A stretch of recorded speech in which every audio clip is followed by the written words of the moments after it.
What's up, Dolphins? Jim Grieshaber, call me Grease. And for all the times we've said the Miami Dolphins have nothing left to play for this season, for at least a few of those guys on the roster, they would beg to differ. Hey, Zgonina. Happy New Year. Kyle Krabs, host of the Locked On Dolphins, ready to saddle up for one more pregame showcase ahead of Week 18. Fins up. It's the Dolphins Squad. Everything Miami Dolphins, every week.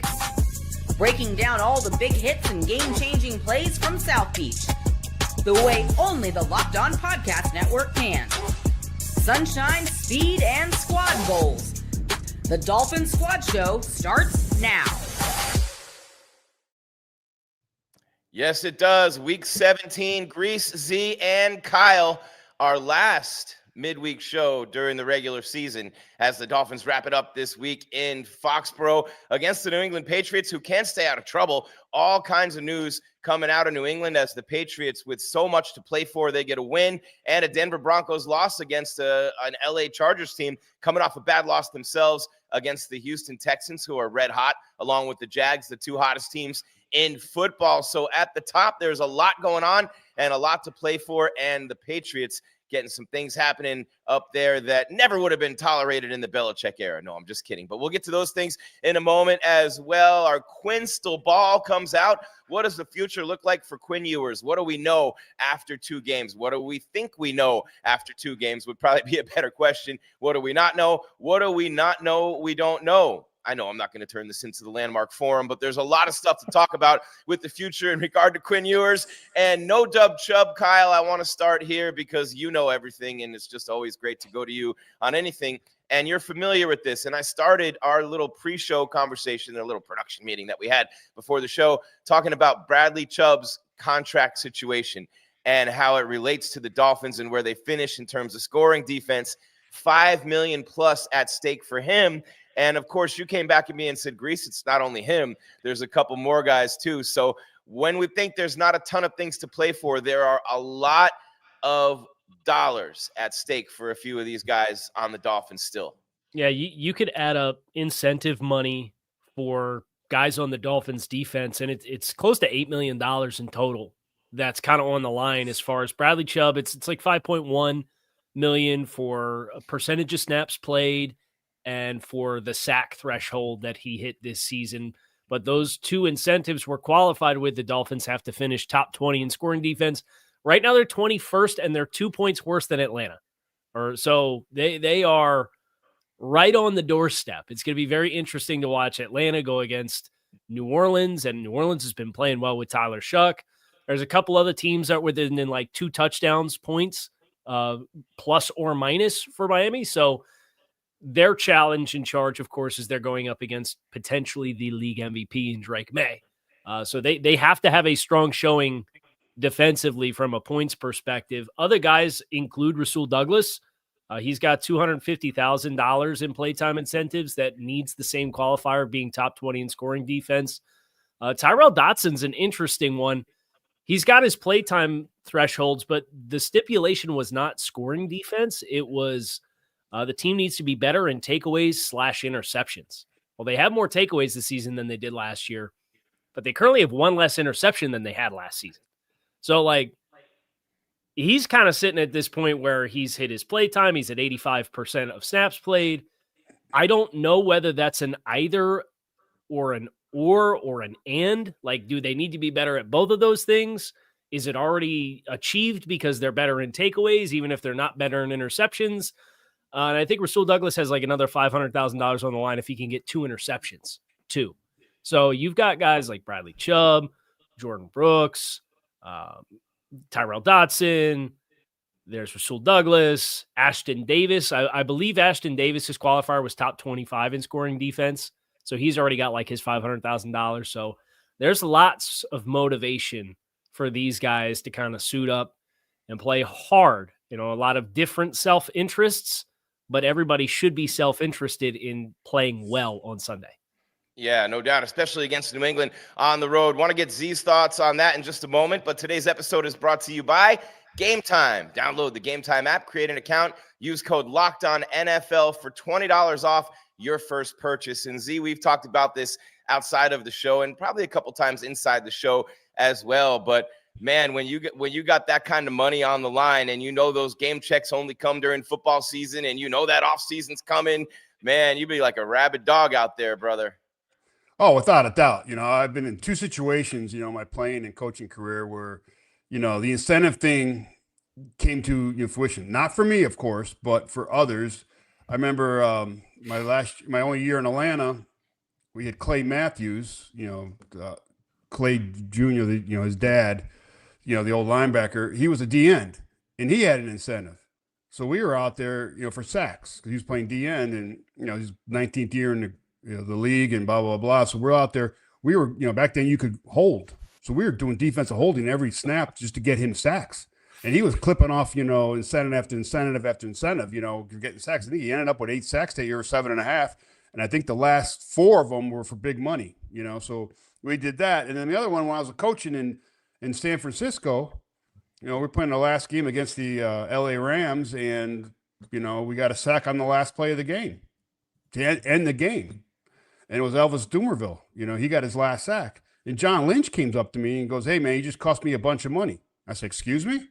He goes, "You cost me a bunch of money with that last play." I go, "What are you talking about?" He goes, "Doom had an incentive, and he made it on the last play of his career." Wow. Clipped him for almost $1 million. Yeah. And I go to Doom. I say, "Man, why don't you tell me, like, during the year, we would have done some grab speeds. We would have done some more games with you. We would have got you earlier so we didn't have to sweat it out." Legitimately, it was a walk-off sack. The game was over. Yeah. Oh. Yeah, So but he got it. What was your cut? Did you take a cut of that? No, I don't ask for money. I want the guys to get it. If the team gave him the opportunity, I would do anything in my power to get that for them guys, because they deserve it. I've been around guys that, one play away and the team wouldn't give it to them. One play for, to change that percentage point, and they say no, and that's bad. Yeah, that's what I always say to those guys. Make sure you let me know, because I would hate for that one play, and then you don't get it. Yeah, especially when you hit that incentive, Kyle. And I would do this with my kids. And this is why I asked you if you took a cut, Z. And Kyle's got young kids. So I call it the daddy tax. And it's one of my favorite parts about being a parent. Every time my kids got something good, I took a bite, took a cut. It's called the daddy tax. So come on, Grease. You got the Coach Z tax. You're a greedy dude, Grease. You're too greedy. I would never do that to my kids. I'll plead the fifth. Take a bite of their grilled cheese. Come on, Z. I take the first bite. First, we get something delivered to the house. I get the first bite. It's dad tax. Sorry. No. We don't want to go all the way and make one for ourselves and go full boat on a grilled cheese chocolate milk combo. But if we take a couple bites of our kids, man, you know what I mean? Yeah, you're terrible. Terrible. You probably open up their Santa gifts before they see them too. I have to. I'm the one putting them together. For some reason, Santa never puts them together when he leaves them at my house. He says, "Have fun. Your gift is you're going to put this crap together." And my nightmare phrase for years, and it was radio shows I've done, it was always the thing we did around the holidays. Assembly required is my nightmare. Anytime I see the words assembly required, I'm in big trouble. Oh, yeah, no, I get that. I'm glad those days are way, way behind me. Yeah, and we got New Year's, of course, coming up tonight. The Canes with a big game against Ohio State that neither one of these traitors think Big 10, Grease. Big 10. Says the Purdue Boilermaker. We'll see. I mean, Indiana beat Ohio State 13-10. Penn State had the lead on them as they got close to halftime. Texas played them reasonably well early in the season, and maybe, college football come to its senses one day, and we won't see teams like James Madison in Tulane, and we would have had Texas and Notre Dame instead, which would have been awesome. I mean, if you had Texas and Notre Dame to this field, but we'll see. I mean, you love that Big Ten football, Z. I know they've spread it out a lot lately, though. You had those teams coming in from out west, and they're scoring points in that conference too. So we'll see. Two great defenses, though. I know that a lot of guys on the Dolphins will be interested in that Canes game tonight. And, of course, a lot of you will be watching as well. And I'll be live right after that game with the postcast on the Locked On Canes YouTube with my guy Alex Dono. But as we continue here with your Dolphins Squad Show and you look at what the Miami Dolphins have done on defense, Kyle, those guys you were naming, who have those incentives, those have been the guys too.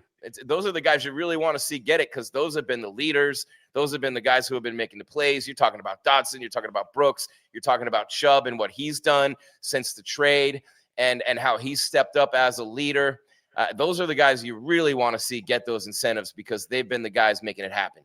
Yeah, and Bradley Chubb just got named AFC Defensive Player of the Week like an hour ago for his effort in the game against Tampa Bay. So cool to see the guys that get those recognitions, and especially for a guy like Bradley who missed all year last year, right? Like he goes down week 17 against Baltimore in 23, and turned out that injury was worse than it was reported at the time as far as what that recovery window looked like. And for him to work it out with the team and then be in a position to come back and be willing to play ball with his salary and get some of it back by earning it on the field with the production, and he's the team's leading pressure getter.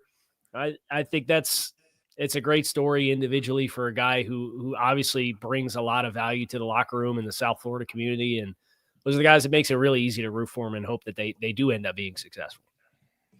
How do you feel about all that, Z, with the specific guys who are in line to get these bonuses and those guys being the guys who have kind of carried that flag for the defense throughout the year? It's well deserved. I mean, like you said, they carried it. They kept the team together, especially on defense, with that slow start and that rough start. Those are the guys. They were saying the right things and they were doing the right things on and off the field. And that's what helped this team, And for a guy like Bradley, I hope he hits all his incentives because he took the pay cut to stay on this team and to help this team go sign some people too, Yeah. So you always hope that a guy, gets his money back after he helped the team to, open up some room, in the cap. Jordan Murray, 1301 says, have to take the first couple fries for the dad tax. That's right. Kyle, we got some support out there, man. That's right. Oh, there we go. Yep. Miami versus Texas Tech in the CFB final. Wild guess, but it's my guess, says Jordan Murray, 1301. Had to throw that out there. And Big Old 1775 says Arizona Wildcats, bear down. Arizona Wildcats, interesting. Not a bad football program, but we'll see, man. And I'll tell you what, when you talk about bonuses and you talk about money, it's the holidays and, so many things going on out there. And we're always telling you how you can stack the action, get more action on the action with our sponsors like FanDuel and Prize Picks and stuff like that. So always make that budget grow a little bit, especially after you're throwing that money out after Christmas. And my birthday's in January, so I always got hosed. Everybody was broke by the time my birthday came around after Christmas. But I'll take that in exchange for being a Capricorn. So when you look at the Dolphins going forward, guys, I want to get into a bunch of stuff on this show. And I love it when we go around the league, right? Because the Patriots, now correct me if I'm wrong, Kyle, the Patriots lose. Obviously, they have no chance of getting home field throughout the playoffs in the number one seed. But if they win and Denver loses to L.A., the Pats are the number one seed. Now, the Denver-L.A. Charger game is the same time as the Miami-New England game, so no one's going to know anything really until kickoff. Yeah, it's kind of it sets the stage for it to kind of mirror what the Dolphins' Week 18 experience was like last year. It was the Dolphins needed to win and get help to get into the playoffs. The Patriots need to win and get help to be the one seed. And, Miami, they're playing that game and they're watching the scoreboard and the Broncos are pulling away. And then the Dolphins kind of pack up shop. You could see it happen mid-game last year in Week 18. So that's my question for New England is if you come in and you have a chance for the one seed, Justin Herbert, it's already been confirmed, is not going to play in the game. So it's already the backup quarterback in Trey Lance. They've got both their backup tackles are starting for them. Do the Chargers just kind of throw their hands up and say, hey, we're locked in as either the 6 or 7 seed regardless. We're not going to play a lot of our guys. And if the Broncos, who have every motivation to play the game because they need to win to guarantee the one seed, if they end up creating a bunch of separation, I'm curious what the Patriots' response mid-game is going to be.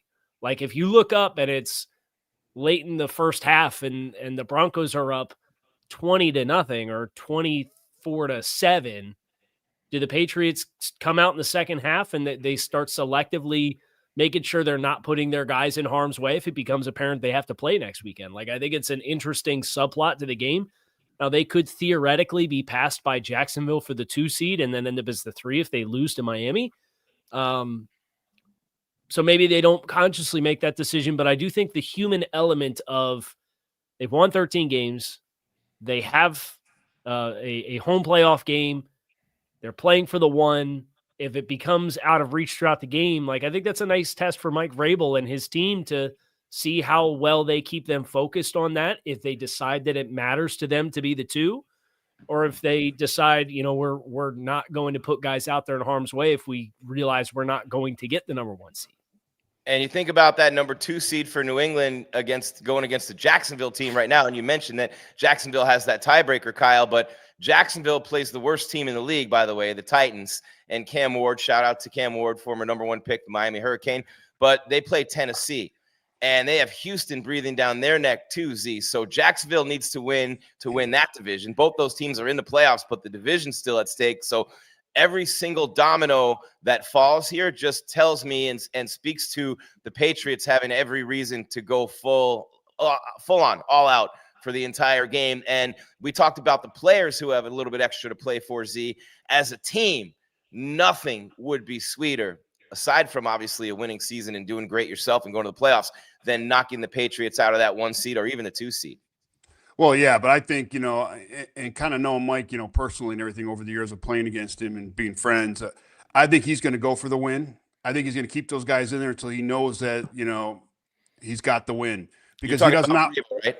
Huh? Well, Vrabel. Yeah. I'm sorry. And because I think, at the end of the day, he wants to be at least a 2 seed. He wants 2 home games. He'd rather have Jacksonville come up to New England in the winter in a snowstorm than go down to Florida and play a game where it's going to be even. You know what I'm saying? He wants to use that weather as an advantage. And he's a 2 seed. You're guaranteed 2 home games, if I'm correct, as long as that 1 seed's still around, So I think that's his thought process, and it's going to be his thought process on Sunday. So I would assume to see at least the starters in there for three quarters, three and a half quarters, if they're winning. But you probably see him for 4 because the Dolphins will be winning in the 4th quarter, and he'll have to try to beat the Dolphins. Yeah, I think it's going to be a really close game late. I don't think the Dolphins are laying down and giving the Patriots anything at all in this game. It's your Dolphin Squad Show on the Locked On Podcast Network, your team every day. I'm Grease, that's Z and Kyle. Little late for a break, but hey, a lot of fun here on the show today. We're going to go around the league. We're going to look at those standings, what has to happen atop the jumbled AFC. Now, the playoff spots are pretty much all set. It's just a matter of who wins the division. And, of course, the Ravens and Steelers, whoever loses that game is out. Please, God, let Aaron Rodgers go out a loser. That's all I'm asking you. One thing, Lord, one thing. All right, we'll be right back to talk about that and so much more. The Quinstall Ball comes out next. I couldn't think of anything else for the headline, but we talk about what the future could look like for Quinn Ewers. I think it's going to be pretty good. We'll do that next on your Dolphin Squad Show on the Locked On Podcast Network, your team every day, right after this word from Game Time. And there we go. What time is it? Okay, it is game time. The NFL season is more than in full swing. It's almost over, and there is nothing like being at the game. The crowd noise, the energy, the cheering alongside other fans. Watching at home is great, but being in the stadium just hits different, right? The frustrating part, though, has always been getting tickets, waiting in queues, dealing with logins, watching prices change right at checkout. Frustration, right? That's why the Game Time app gives the advantage back to fans like you. It's the hack for unlocking amazing NFL tickets and experiences in just a few taps. That should be capitalized. It's the hack, right? I pulled up the Game Time app to check out upcoming NFL games and found great ticket options almost instantly to go to Foxborough and boo those Patriots, right? The app is incredibly intuitive. Browsing, comparing, buying tickets took just minutes. One of my favorite features, being able to see the view from my seat before buying. It's panoramic too. No surprises. You actually see what you're going to see before you go see it, right? I just sound like Yogi Berra there. The zone deals stood out. You pick the section, Game Time picks the seats, and you save even more. NFL tickets around $100 a piece. Seeing that, like, hey, easy to plan a game day trip there, and the fees are included up front, so the price you see is exactly what you pay. Knowing tickets are backed by the Game Time guarantee gives you peace of mind as well, so take the guesswork out of buying NFL tickets with Game Time. Download the Game Time app, create an account, and use code LOCKEDONNFL. That's LOCKEDONNFL, Locked On NFL for $20 off your first purchase. Terms apply. Again, create an account, redeem the code LOCKEDONNFL for $20 off. Download the Game Time app today and get back to being there live.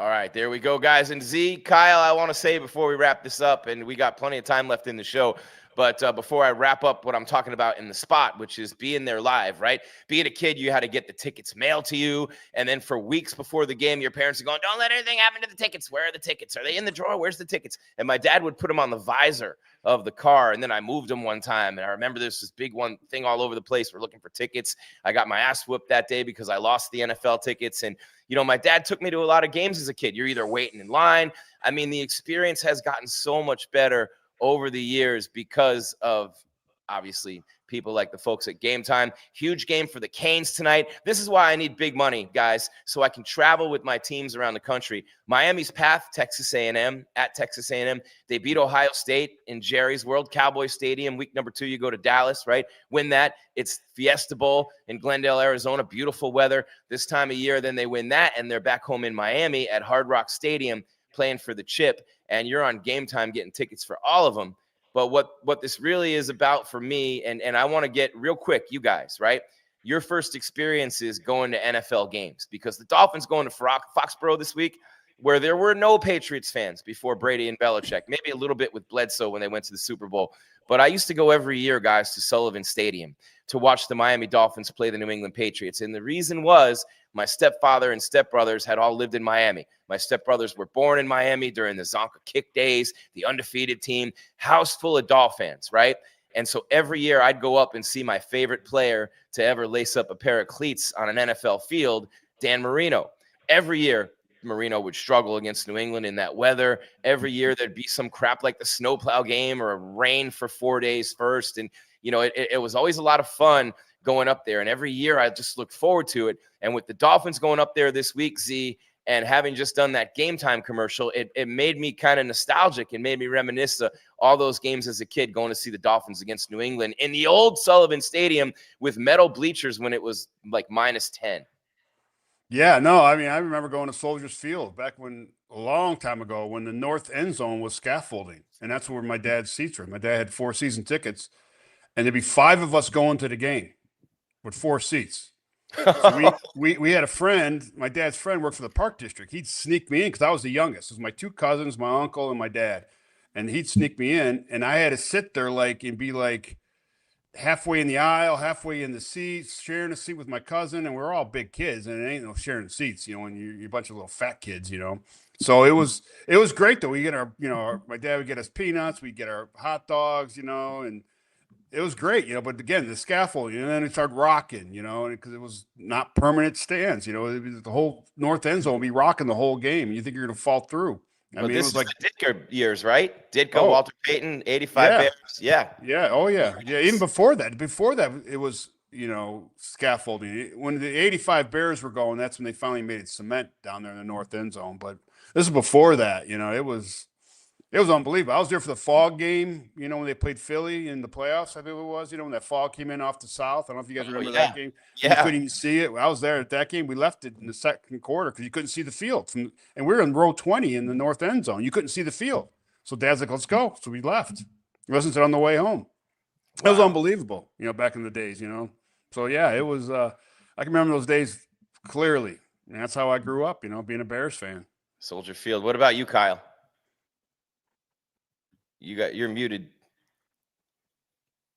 My dad grew up a Washington fan, and I was born in Central PA, and then we were down outside of Atlanta for my dad's work when I was a kid. And that's when like Dan Marino and the Dolphins were always on TV. And then we moved back up to Central PA because my family liked the area. And you're a Washington fan, like you're not going out of your way to watch any Philadelphia games. It's the closest stadium, right? So when Steve Spurrier got the head coaching job in Washington, that was my first like in person. I was like 11, 12. And we went to training camp, and we went to training camp every day for like 2 weeks. And it was like the open, like you'd show up, and the access, like you'd be right up there up against the practice field down there. And that was kind of my first exposure to it. My first game, when I went to my freshman year in college, I went to Indiana University of Pennsylvania, which is out in Western PA. Mm-hmm. And my dad was driving out to see me, and I guess one of the local stations was doing a giveaway for like Browns season tickets. We're not from Cleveland. We don't live in Cleveland. He was just driving through on the radio, called in, did the trivia thing, and won a season's worth of Browns season tickets. Wow. They played the Dolphins that year, which is why I did it. So my first awesome. game, my first NFL game was my freshman year in college. They played the Miami Dolphins in Cleveland in 2007 when the Dolphins went 1-15. That was the first NFL game I had, was sitting up there in one of the end zones in Cleveland watching the Dolphins just absolutely fumble their way through a season that was a lot like that game, where I think that was the Derek Anderson, Braylon Edwards Browns I think they went 10-6 that year. They had a pretty good team that year, but Miami did not. And I believe it was before Ronnie Brown got hurt. So it was before things got really bad for them offensively that year. Man, I remember those bad memories in Cleveland. That's where Marino hurt his Achilles too. Am I right? Cleveland. Yeah. So interesting when you think about the past. And I'll just throw one more thing in there for the games that I've been to as a sports fan that has really been incredible to me. The first time I went to the Orange Bowl, I'm a student at the University of Miami. The first game was the game when they set the 58-game home win streak against Georgia Southern. And the next home game is when they lost it against Washington. But they were the first two games I was ever at the Orange Bowl. And again, having grown up being a big Marino fan, you could hear in the Orange Bowl, you could hear the echoes, you could hear the ghosts, you could hear Shula yelling out of the tunnel. I mean, you could just feel that 85 Bears game. The Orange Bowl was one of those buildings you just walked in and you felt everything that had ever happened there, literally just go through you at once. And if you've ever been there for a huge game, then you know what I'm talking about. The Orange Bowl will forever hold a huge place in my heart. I think everyone who decided to tear it down should be burned at the stake right there on the site of the old Orange Bowl, where they put a disgrace of a baseball stadium for a disgrace of a baseball franchise. There, I'm done with my rant. Hey, Kyle, one thing about your 07 Dolphins. You want to know why they went 1-15? Because they didn't have Jeff Zgonina on the squad? They didn't re-sign me. Exactly right. Kevin Carter and they would not re-sign us. So there you go. No, those failure. Bad times, right? And a bad game in Cleveland this year, too, for the Dolphins as they wrap it up against New England this week, guys. And I don't know what's going on in the NFL. You got DK Metcalf suspended 2 games for going after a fan. You got the Patriots in all kinds of trouble. Kyle, you were just talking about some other breaking news that hit during the show. But what about Stephon Diggs? Now, Trayvon Diggs released by the Cowboys on the same day, but Stephon Diggs facing strangulation and assault charges. Now, a felony charge of strangulation and a misdemeanor charge of assault. The alleged incident, December 2nd. I'm not here to do a legal show or talk about the what ifs and the alleged and all these things, but it's been alleged numerous times, Z, that he's not a good guy. I can say that by many different people in many different ways. It's been alleged that he's not a very good guy, and now he's got this hanging over his head. But you just wonder, man, when is there ever going to be any common sense in the receivers room? I mean, there's not. This doesn't seem to be something that goes hand in hand. Well, I mean, receivers are one of the prima donna side on every team, because of who they are and and what they do. But again, I don't know the guy. I know nothing about the guy. I've heard good things and bad things about the guy. I'm not going to comment on it. It's a bad thing for the team. I'll say that much. For both situations, it hurts the team. And I know Vrabel's going to address it. Privately and amongst the team, and hopefully he can figure it out. And in the next couple of days, we'll find out what the issues are going to be. Big risk they took on him, Kyle, at 32 years of age, 3 years, $69 million. It's paid off so far. 82 catches, 4 touchdowns, and just 30 yards away from 1,000 on the season. Yeah, he had some hard luck there when he got traded from Buffalo to Houston and then got hurt through that season, and that was kind of. He negotiated his way out of a bunch of years of non-guaranteed money to kind of put himself in position to hit free agency, and they got hurt midway through that year. He's had a nice bounce back year, but it's been a very tumultuous couple of seasons for Stephon Diggs, and it kind of felt like, they had the incident on the boat before the season where he was caught on camera with some stuff he maybe shouldn't have had, and everybody was speculating on that, and Vrabel had to answer questions about that, and it kind of got quiet through the season, and now here we are on the end of the year and obviously back in the headlines for all the wrong kinds of reasons. And you let the due process play out. Like Z said, you talk about it as a head coach with your team, but between that and Christian Barmore has a domestic incident that he's now being arraigned for in early February. That came out today. I'm sure it's not the kinds of things that New England wants to be having to deal with and put out public statements on consecutive days the week of the Week 18 game as this team gets ready to go push play on a potential playoff run. Yeah, it's crazy. And those kinds of distractions, Z, and I try to make a big deal of him being a media guy and all that stuff my whole career. I hate the word media guy because the media doesn't really exist anymore anyway. But I always try to, hype it up and make it more than it is. But something like this for the guys in that locker room with everything that they're playing for right now, does this even register? Does it even bother anybody who's locked in right now getting ready for the Dolphins? You hope it doesn't, but guys are going to talk about it, but who knows how long it's been out there and in the locker room, because a lot of stuff that, the media finds out and the people outside that building find out is 2 or 3 weeks old already, compared to what's in the locker room. Because the guys, you talk amongst your friends and it's one big, fraternity in there and it gets around. So, guys could have been prepared for it. Maybe some guys weren't blindsided. You just don't know because we're not in that locker room. That locker room is different than any other place you'll be on this planet. And it's things are kept secret. And and when it comes out, the team's already has a plan. To go move forward and how to resolve it. All right, well, Drake May looks to be the quarterback of the future for the New England Patriots, and it might be the front runner for the MVP right now, but there is a weakness to his game. We'll let you know what that is on the other side, and then we'll talk about Quinn Ewers. Will he be the guy? If Drake May's the guy in New England for all these years to come, will he be facing Quinn Ewers with the Miami Dolphins? What does that future look like for Ewers and the Dolphins? We'll talk about that on the other side. It's your squad show on the Locked On Podcast Network, your team every day. Dolphins, that is, and we are the #1 podcast network in the world.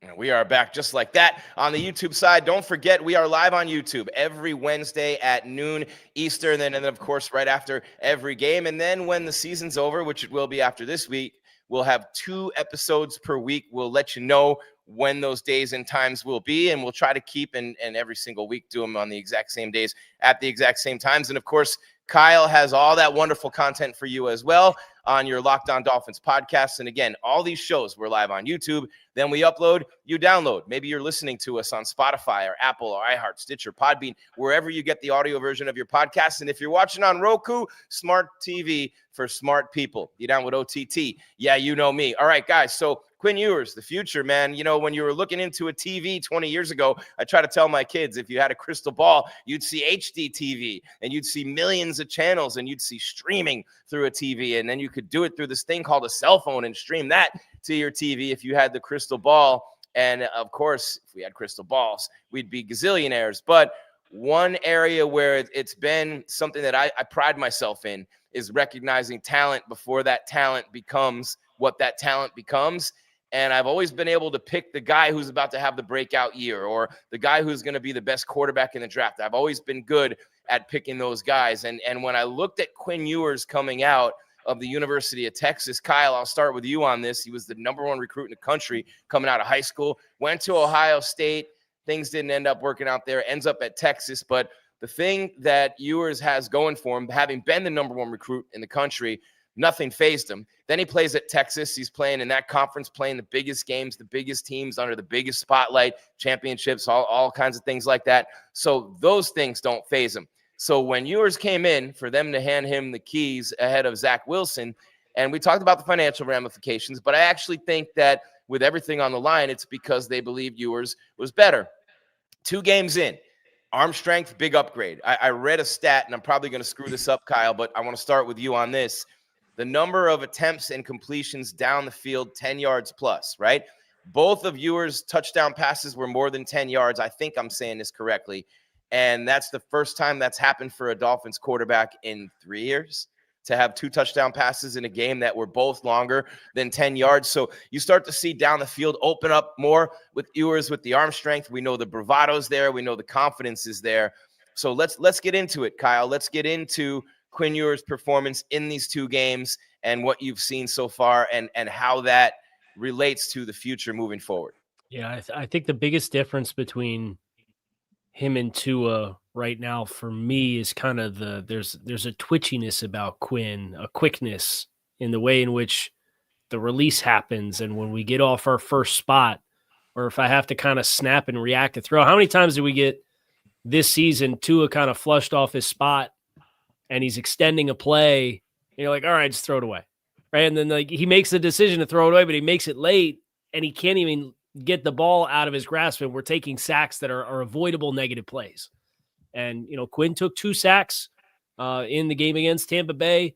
One of them was a really rough rep by Jonas Zgonina against Logan Hall, I think was the guy who got up under his pads and bowled him backwards straight into his lap, right? It's kind of an unavoidable rep, which is unfortunate because that was a rep where they had a middle cross coming from the backside that would have been very open if he had a chance to get the ball out on that play.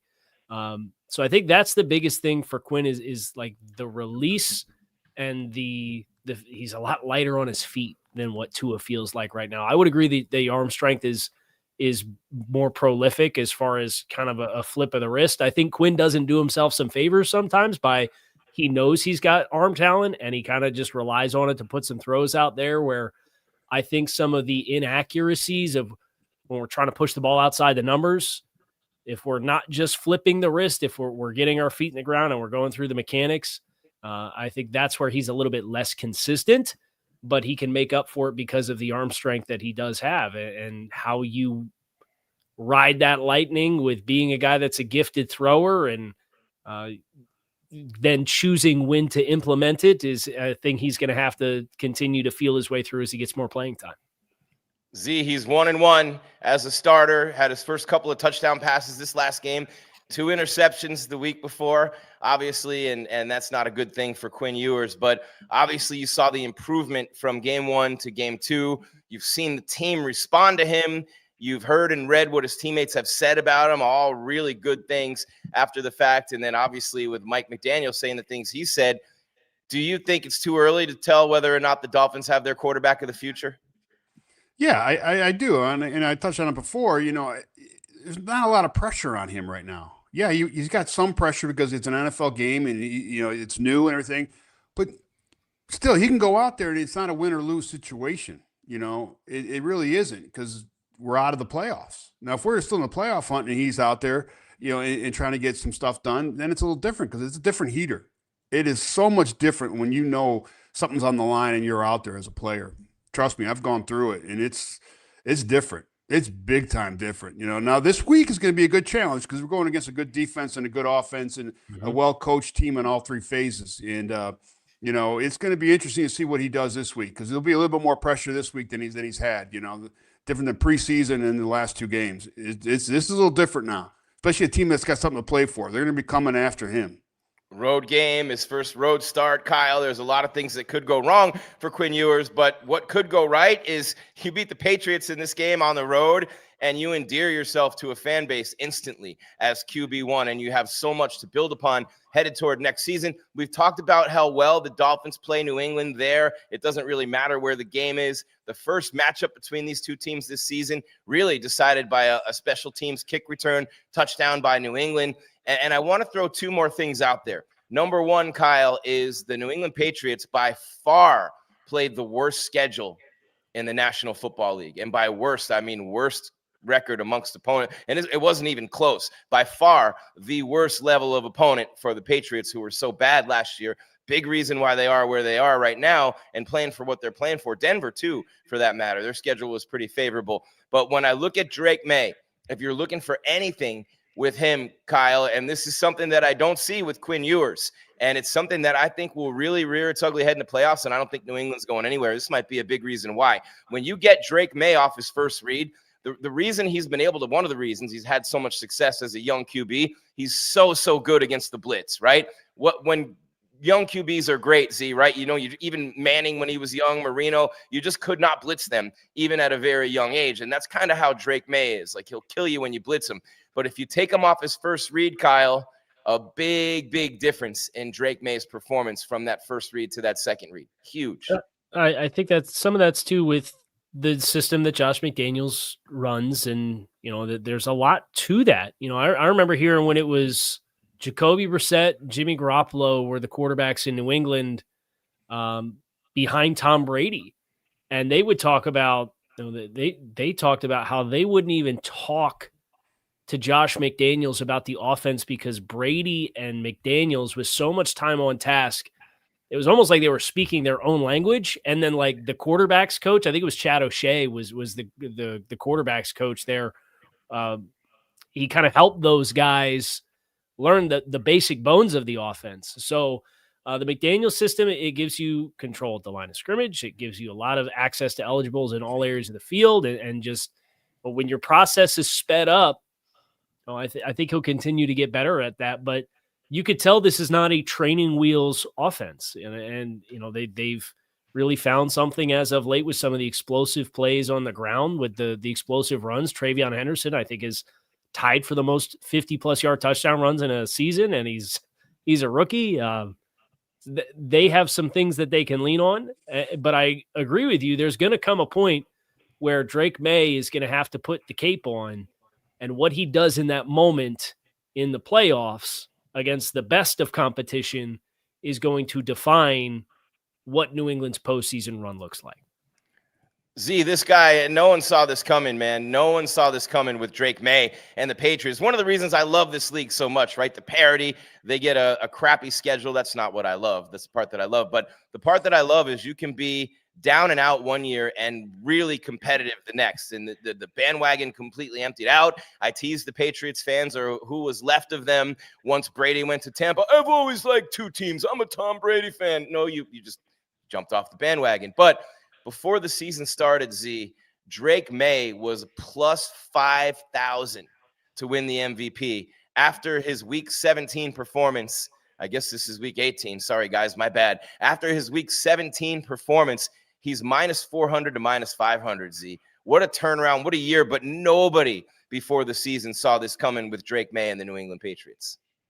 No, but I knew they'd be better. I mean, because I had faith in Vrabel. He did a good job at Tennessee, I thought, when he took it over, and he put a good staff together, and they went out and got some players too to help out. They were depleted in New England. They were going through some woes.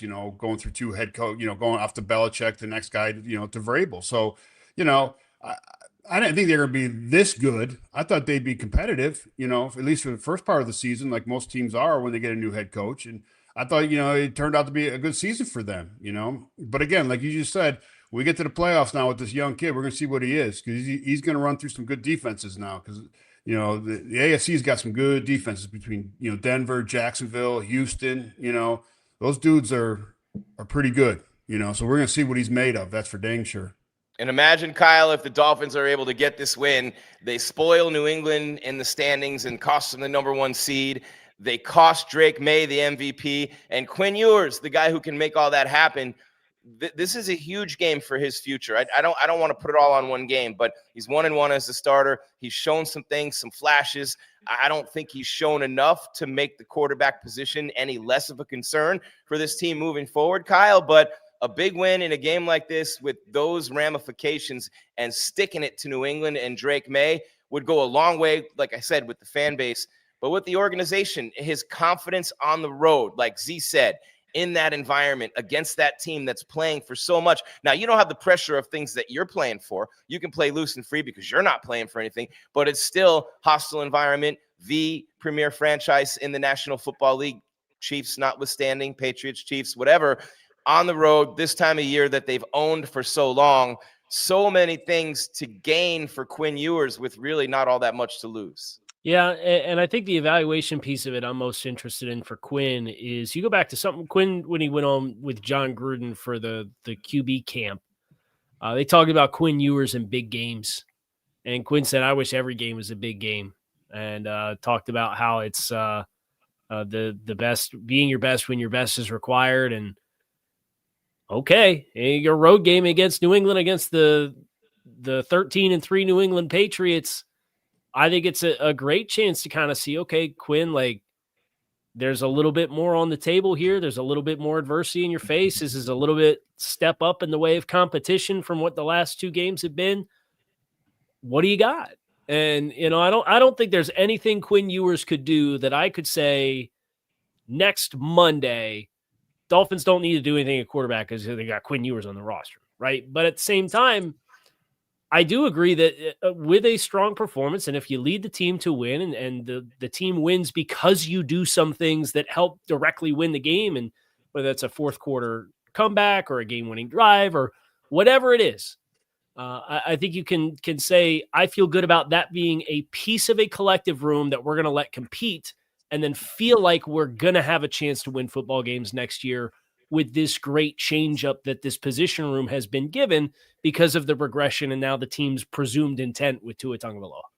There you go. That's Kyle Krabs, Locked On Dolphins podcast. Jeff Zgonina, call him Z, former Miami Dolphin, and I, of course, and Jim Grieshaber, call me Gries. Happy New Year, everybody. A big one coming up tonight, the Hurricanes and the Ohio State Buckeyes. I'll be doing the postcast on the Locked On Canes YouTube channel, and then wherever you listen to your podcast with Alex Dono tonight. Canes with a huge opportunity in the playoff to take on the Buckeyes, who were number 1 for most of the season before they lost to Indiana. So that'll be a big one tonight. The Dolphins, of course, wrapping it up against the Patriots on Sunday. So much to play for New England. So much to play for Drake May. We've talked about financial incentives for Dolphins players, the future for Quinn Ewers, so many things. That rumor mill is churning, and we're talking about the year in review, so many things as we move forward through this game. And then, of course, as we wrap it up, we will talk about that playoff picture, which is really pretty clear in one sense, but very convoluted in the other, and we'll explain that as well. It's your Dolphins Squad Show on the Locked On Podcast Network, the #1 sports podcast network, and of course, your team every day.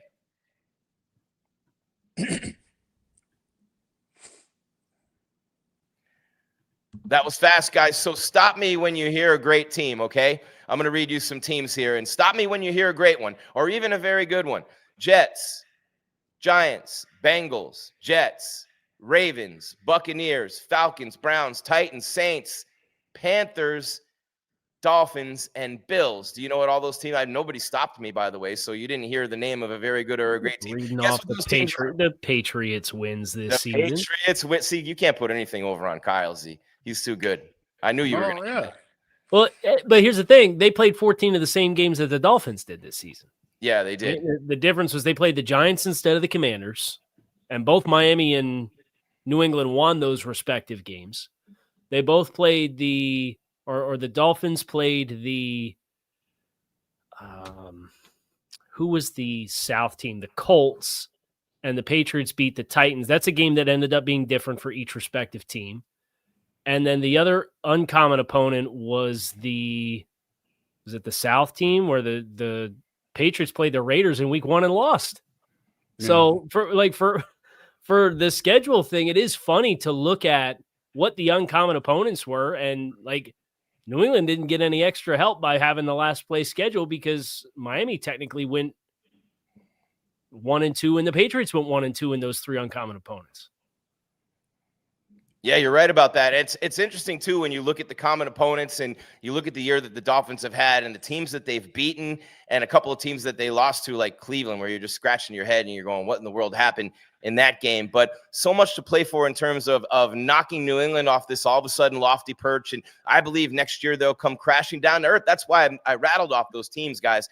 I think the Patriots will come crashing down this year. In the playoffs, they're going to come crashing. They're going to get blown out by somebody, I think, in the playoffs. Somebody like Jacksonville or Houston is just going to smoke them. And I'll tell you what, Jacksonville and Houston, it's no coincidence. They have the 2 best defenses right now in the AFC. And let's keep it right there, guys. And we'll talk about what Ewers and the Dolphins need to do to grab a win. But before we do that, let's look at that AFC playoff picture, right? Let's look at how I said it's very clear in one sense and very convoluted in the other, because it's pretty much all set in terms of who's in or who's out and how it's going to be determined, right? Mm-hmm. But the positioning and who's going to win the division versus who's going to be a wild card and what are the seedings going to be. So I'm going to do my best right now to take a shot at this and I probably shouldn't. I should probably just have Kyle do it. What do you guys think? Raise your hands if you want Kyle to do it. The playoff picture. I mean, I'll say this. I'll start it off, Kyle, by saying New England and Denver both have a shot for the number 1 seed in the AFC. Denver plays the Chargers. New England plays the Dolphins. If Denver wins, they're the number 1 seed, period. Right. If the Patriots win and the Broncos lose, then the Patriots are the number 1 seed. But if the Patriots lose and the Jaguars win, then Denver's number 1 and Jacksonville's number 2, right? That's right. And you could live in a world where Jacksonville could come all the way up to the 1 seed if both the Patriots and the Broncos lose and Jacksonville wins. So I think Jacksonville comes into this weekend mathematically eligible for all 7 spots in the playoff field. Like they could be the one. Wow. They can't be the 4, but that was going into, I think, last week with Pittsburgh before Pittsburgh dropped the game against Cleveland. So I think they could be the 1, 2, 3, the 5, the 6, the 7. Like it's that kind of unsettled, and it's really fun in that regard. But man, Jacksonville's a team that Anthony Campanella's got that team hunting the football like nobody's business, right? They got 30 takeaways this season. I think the thing that's a little unsettling about a team like that is turnovers can be an unstable stat. So there's times where like you might just not get the bounce of the ball and get the takeaways.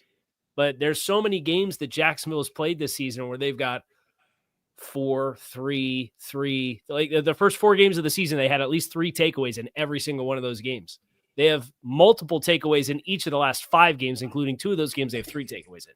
So just an unreal ability to stop the run and take away the football for them defensively. It's a great recipe for a postseason run. I think your only apprehension is sometimes that funny shaped ball just doesn't bounce your way. And if you don't get the takeaways, does it really water down your chances of winning the game? Yeah, and Z, when I look at the top of the AFC right now for New England, right, and this is as it relates to the Dolphins game, so it's really important. If Denver wins, and again, we've heard that LA is not going to play Herbert, other guys who are banged up, and I never agree with that philosophy. I don't believe in resting people heading into the playoffs. I think you want to be on the field as much as possible. You want to be hot this time of year, like Jacksonville, like Houston, New England starting to turn it on again, Denver as well, after a little bit of a lull. Patriots, by the way, undefeated on the road this year, if you're looking at them as a potential road game. But Z, when Kyle's talking about that order of standings in the AFC, and I think about the Patriots and what they have to play for, we already mentioned the Broncos and Chargers game is at the exact same time. Earlier in the day, Jacksonville plays Tennessee. They're not losing to Tennessee, right? There's no chance in hell they lose to Tennessee. So they're going to win that game and keep the pressure on New England to win to be the number 2. You have to think the Broncos are going to win with the number 1 seed on the line and LA resting those players. So Broncos win, Jags win. You really believe that Vrabel will play hard for that 2 seed? Because you get that second home game, right? So that's a huge – so no matter what, the Patriots are going to have a lot to play for. Without a doubt. I mean – yeah, because you do not want to just have one home game. You want as many home games as you can, throughout the playoffs. Because if you're the 2 seed and something happens to that 1 seed, when they finally play, now you're the 1 seed. Now you have 3 at home. It's a lot easier to win at home. I mean, my 2 Super Bowls, we were the 1 seed, and winning 2 games is a lot easier than winning 3 games, especially at home. It's a lot easier to get up in the morning and go to, to your own home than get it, be taking flights and, during the playoffs and doing all that. That's hard to win. It's hard to win on the road in playoffs because now the fans are juiced up a little bit more. It's a little bit louder. It's a faster game. The speeds, every round of the playoffs, the game gets faster and faster and faster, just like coming out of preseason. Regular season is way faster than preseason. It's the same in the playoffs. You want to be at home. You want to be in the comfort of your own home to play your playoff games to get to the Super Bowl. Not to mention a potential extra week off, too. Yeah, plus you don't think San Francisco wants the 1 seed? And then play every game and not have to pack it back till next September to play a football game? Think Big about one against that. Seattle, huge. Yeah, so I mean, it's the same on the other side over there, You want to be at home. You always want to be at home. You want to play for that. And I think that's why I said about Vrabel. I think you have those guys tuned in no matter what happened this week with those other 2 guys. They'll get that squared away. They're going to come to play on Sunday for sure to get that 2 seed. All right, so there you have it. We know the Patriots are coming to play hard. We know the Dolphins haven't quit at all on Mike McDaniel, at all on themselves or on each other, Kyle. And as we hit this game with Quinn Ewers' chance to make a statement against another young QB, all the headlines for Drake May, you can't tell me for 1 second that Quinn Ewers isn't looking at this kid and going, that's going to be me next year, right? Because Ewers, we know, has the confidence and even the cocky mindset to go in there and make it happen. And I've seen that extra fire in him these first couple of games, Kyle, that I really like as a leader. I think he's going to be fine in the road environment at New England. His time at Texas playing in big games, it's not going to phase him at all. If anything does, it'll be if the Patriots team comes out fired up, focused, and hitting it on all cylinders, probably won't be much Ewers can do to help the Dolphins get a win. Yeah, I've watched Quinn Ewers go into the big house and play against Michigan and put 31 points up and win by a couple scores. And that's a loud place to play, right? Like, I'm not worried about Quinn being able to handle the noise of Foxborough. I do worry about the Dolphins' offensive operation traveling to Foxborough, where historically under Mike, with all the motions and the shifts and the length of the play calls, and you got to get it out right, and then you got to break the huddle with enough time to get up and go through your mechanics and not false start or have guys lined up in the right spot, and do you need to be air traffic controller and moving guys around? I'm not worried about Quinn handling the noise. I'm worried about the operation as a whole, with a rookie quarterback in his third career start being streamlined appropriately to go out and play without shooting yourself in the foot perpetually a bunch of times as you try to get up behind center and run the offense. And that's a legitimate concern. What about you, Z, when you hear Kyle talk like that about Ewers and about the Dolphins this week in New England? Yeah, because we have issues in Pittsburgh, in the 2-minute drive or whatever, where it was like, we're trying to get back in the game with 4 minutes to go. I think we didn't go to a 2-minute offense when we should have, because they were complaining about the operation not being on the same page, So that's a big concern, because now you don't have a veteran quarterback, you have a rookie quarterback doing it. And you might have a new center, and you have a lot of different, variables, at the end of the year here because of the injuries and everything. So it's a big concern. So hopefully, I'm sure Mike's got the crowd noise going throughout the week, they're in practice to help out the situation. So we'll see how they adapt to it on Sunday.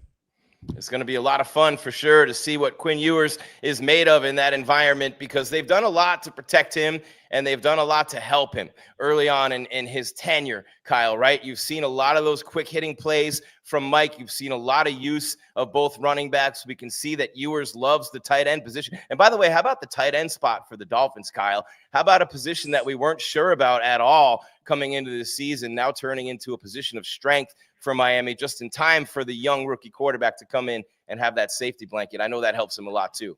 Yeah, between what Darren Waller's afforded you from a catch radius and above the rim style player, and Dulcich is kind of the slide player when they go with their split flow action and boot game and get him out into the flats and run after catch.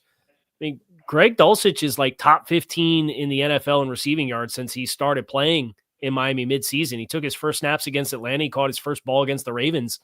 He's top 15 in the NFL amongst receiving yards for tight ends.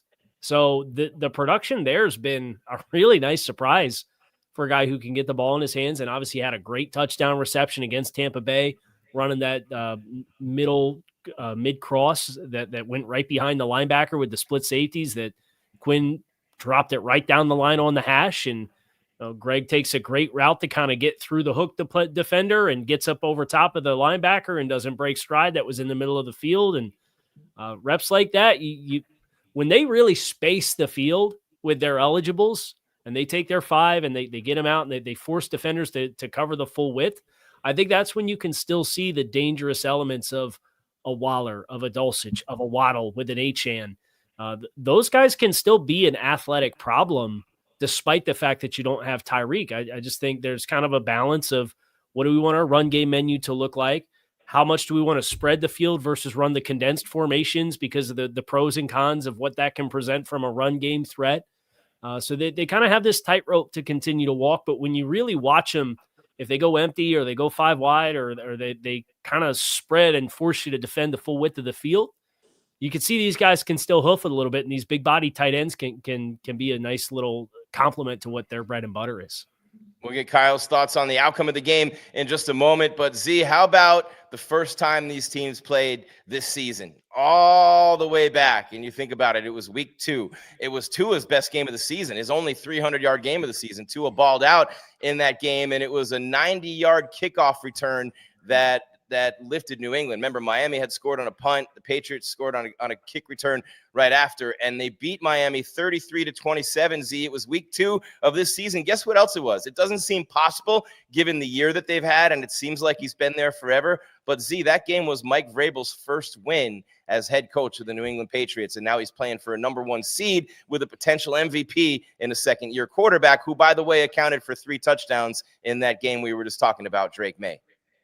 Yeah, no, I mean, I remember those back-to-back plays, for touchdowns, by both teams. I mean, that was unbelievable, and I think it just snowballed from there, for the Dolphins, especially on defensively, because we were still trying to figure ourselves out back then, and we were playing with new guys and young guys, and it was a long haul, So I'm looking forward to Sunday, to get our shot back at them again, Drake May was 19 of 23 for 230, 2 touchdown passes and a touchdown run. Guys, prediction time as we wrap it up here on the Squad Show. I'll go first, and then we'll go Kyle, then Z. But I want to say about this game, excellent chance to win for Miami, and I'll tell you why. In that first game, they couldn't get to Drake May at all. They made a couple mistakes with blitzes. They gave up the kick return touchdown. Obviously, their defense was a mess in that game. That's when the injuries really started hitting them. You didn't know who was back there in the secondary. That was right at the pinnacle of all that craziness. But they've corrected it. They've turned it around. Props to Coach Weaver and the defensive leaders on this team. Bradley Chubb, the AFC Defensive Player of the Week, for example, in the season that he's had, putting some heat on Drake May coming up this weekend. That's a big recipe for success against them, is getting pressure on him without the blitz. You leave those extra guys back in coverage, knock him off his first read, and it's a long day for Drake May. That being said, Miami playing against that crowd, playing against the weather potentially, and everything that the Pats have to play for, I'm going to go with the upset, and I'm going to pick the Dolphins because the Dan Marino Most Valuable Player Award winner, as it was just announced by the team, Devon Achane, has had a huge year. I think he's got one more monster game in him, guys, on the ground and through the air. I think they forced May into a couple of turnovers, and I think the Dolphins shocked the world and proved the Patriots to be the frauds that they are. Perfect timing right before the playoffs. I don't know about frauds, but I'll say that. Patriots run defense, the last 6 weeks, 140 yards allowed to the Jets, 120 to the Bengals, 111 to the Giants, 168 to the Bills, 171 to the Ravens, 164 to the Jets again. They can be had right now. They've got some guys on IR. Kairos Tonga is hurt for them, and on the interior, Milton Williams, who I would almost venture to say single-handedly stopped that final Dolphins drive that they had at the end of the first time when these two teams played. Milton Williams is our big money free agent signing from Philadelphia this past year. He's been phenomenal, but he's designated to return from injured reserve, but he's not played. The matchup, I like it a little bit more, even if Milton Williams is back, knowing that it's not Keon Smith, who's a tackle that the Dolphins were moonlighting as a guard for the first 3 weeks of the season when James Daniels went down with an injury. So I think you can keep your head above water a little bit better in that regard. I think the Dolphins defense and the growth that do you remember how big of a deal it was when the Dolphins forced an organic punt in the first 3 weeks of the season? Like, oh my God, they stopped the possession without any points. Yep. It was like 3 times it happened the first 3 weeks. It's been a dramatically different team. I do think the human element of it for a young team like New England is something that can be a great equalizer as well. I thought I was going to come in here on the hot take and say I was picking the Dolphins, but Grease already jumped my bones on that one. I think the Dolphins get a win here. I think they really come out, they play inspired. I think they steal a win. Yeah, I like the Dolphins too in this game. And kind of like what Kyle was saying, I'm looking forward to see how this defense plays. Because of all the issues they've had, the first time around against the Patriots, and I know Weave's going to have those guys humming. He's going to have them dialed in again. We've worked for Braves in the Houston days, as a D-line coach from Braves, was the coordinator there. So it's always personal when you go against one of your, guys you worked with, or played for, as a player and coach, So I think you'll bring that aspect to it, and, again, I think if Weaves can get the defense to get turnovers is shut down the running game, and Mike runs the ball, and shortens the game down, keep the ball out of, quarterback's hand for New England, I think we got a good chance, and to go up there for the win. All right, there you have it. All three of us say the Dolphins are going to get it done, and I'm going to go one further on the predictions. This is the game, guys, when Quinn Ewers takes those keys and never gives them back. This is his team for the next 15 years, and I think this week we're going to see some of that as he continues to emerge. I'm not going to go crazy and say that he's going to be an all-time great, but I do think he'll do enough in this game to stake that claim and say, hey, guys, you have got your QB1, and his name is Quinn Ewers. For God's sake, he launched his own brand with his own logo weeks before he ever stepped on an NFL field. If that's not confidence and that's not what you want from your QB1, then I don't know what is. I'm just kidding. But, hey, he has his own brand, and you know what I mean? You should support him because now he's your starting quarterback. Happy New Year, everybody. Go Canes against the Buckeyes tonight. I don't want to hear this revenge from the Terry Porter game from 20-plus years ago. I just want to see this program back amongst the rightful – in its rightful spot amongst the top programs in the country. And this year's a big year for that. A win over Ohio State would solidify that. I'm doing Locked On Canes postcast after the game. And then for us with the squad show, Dolphin Squad will be here after the Patriots game on Sunday. It is a 4:25 kickoff and so much for New England to play for. We'll break it all down after that game, give you the entire playoff scenario, and then, of course, start to look back at the year that was 2025, hopefully after a season-ending win at New England. Thanks so much for being here. As always, Happy New Year. Keep your game tight and your mind right. Thank you for watching Dolphin Squad Show on the Locked On Podcast Network, the #1 sports podcast network, and your team, yours, every single day.